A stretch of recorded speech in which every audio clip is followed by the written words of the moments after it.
Magandang araw sa lahat na nakikinig. Welcome sa ating podcast na nagbibigay inspirasyon, kaalaman sa mga stroke survivor at sa kanilang mga pamilya. Ako si Mr. Brave at ngayong episode, pag-uusapan natin ang isang napakagandang biyaya ng ating utak, ang neuroplasticity o kakayahan ng utak na magbigay ng pagbabago at maghilom muli. Ang tawag po dito ay neuroplasticity. Ano ba ang neuroplasticity? Ito ay kahit nasugatan ang utak dahil sa stroke, may paraan pa rin itong makabawi. Ang tawag dito ay neuroplasticity. Ibig sabihin, kaya ng utak gumawa ng bagong koneksyon sa pagitan ng mga neurons, parang bagong daan kapag nasira ang lumang kalsada. Halimbawa, kung ang isang bahagi ng ating utak na nagkokontrol sa paggalaw, ito man sa kamay, sa paa, o sa parte ng ating katawan, ay naapektuhan,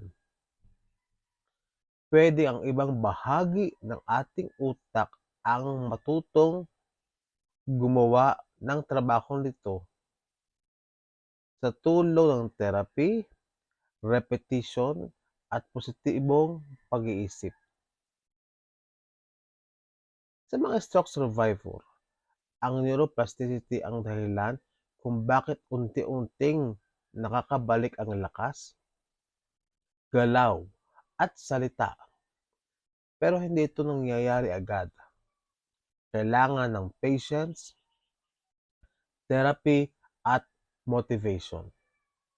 Kada paggalaw, kada salita, kada practice, iyon ang paraan para maturuan muli ang ating nasirang utak.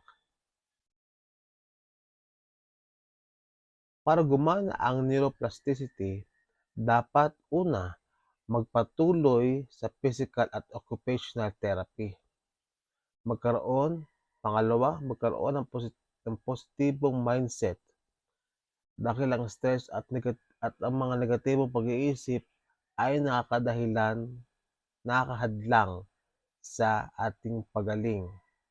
Pangatlo, gumalaw araw-araw. Kahit konti basta consistent. Pang-apat, matulog ng tama at kumain ng masustansya para sa brain recovery. Ang panglima, makipag-usap at makihalubilo dahil ang social interaction ay nakakatulong din sa brain activity. Ang stroke ay hindi katapusan ng buhay. Ito ay panibagong simula. Ang utak mo ay may kakayahang magbago.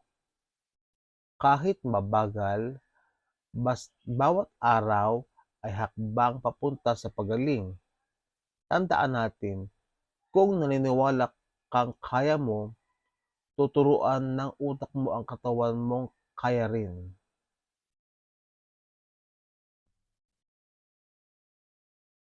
Maraming salamat sa inyo pong pakikinig. Kung ikaw ay isang stroke survivor o may kakilala kang dumaraan dito, ipaalam mo sa kanila mayroon pang pag-asa dahil may neuroplasticity na tinatawag. Hanggang sa muli, ako si Mr. Brave, nagpapaalala, ang bawat galaw, bawat araw ay isang hakbang papunta sa bagong buhay. Maraming salamat hanggang sa muli mga ka-survivor.